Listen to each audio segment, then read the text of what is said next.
Hello and welcome to my channel is English with Swati. Today we are going to see story writing part 2. इसके पहले के video में क्या देखा था हमने देखा था कि स्टोरी किस तरह की बन सकती है. ठीक है, it can be horrible, it can be with amusement, full of amusement, right? It can be fun, it can be moral based, any of the stories you can make. यहाँ पे मैंने आपके लिए एक एग्जाम्पल दिया है. Let us see. I was going to Mumbai by train to attend the wedding of a friend. इतना ही दिया है. ओके, इसके बाद में हम दे देते हैं dash dash dash. I was going to Mumbai by train. Train से मैं मुंबई जा रहा था और किस लिए जा रहा था? मेरा जो फ्रेंड है उसकी वेडिंग अटेंड करने के लिए. राइट, अब क्या हुआ? I sat down with relief as I ticked off the last task in the checklist.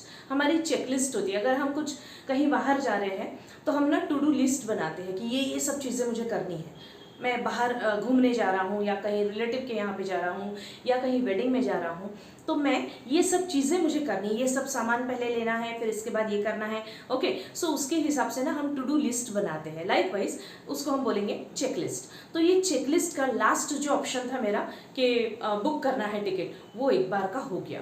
Right, I wanted everything to be perfect as it was my best friend's marriage in Mumbai. Mumbai में रहने वाला मेरा जो best friend है उसकी marriage है ये.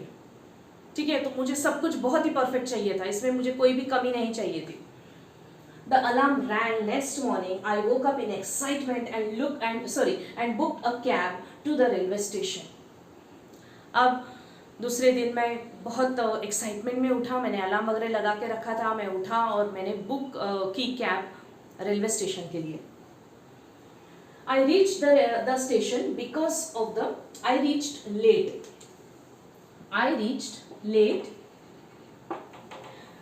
the railway station because of the heavy traffic. बहुत ही ज़्यादा ट्रैफिक था तो मैं बहुत ही ज़्यादा लेट पहुँचा वहाँ पर. I breathed a sigh of relief as I got inside the train. Breathed a sigh of relief. Thank God कि मैं बहुत ज़्यादा हेवी ट्रैफिक में से बहुत स्टक होके वहाँ से निकला हूँ और at last I have reached here inside the train. Thank God. Okay.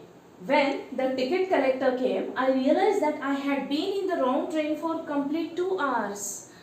वो तो मेरे समझ में ही नहीं आया. 2 घंटे तक I was sitting in the wrong train. जब टिकट कलेक्टर आया और जब उसने मुझसे टिकट मांगा, मैंने बताया, तब मेरे समझ में आया that I am in the wrong train. I panicked and deboarded the train at the next station. अब ये होने के बाद में तो बहुत कोई भी पैनिक ही हो जाएगा कि अब मैं क्या करूँ. So I also got panicked and wanted to deboard the train for the on the next station. Next station जब आएगा तब मैं deboard कर दूँगा. I thought and I did that. I tried booking a ticket for the next train to Mumbai, but there was no availability. अब मैं next जो station था मैं वहाँ पे ट्रेन से निकल गया और मैंने वहाँ के टिकट काउंटर पे जाके मुंबई के लिए दूसरा टिकट बुक करने का देखा, सोचा, but there was no availability, no luck.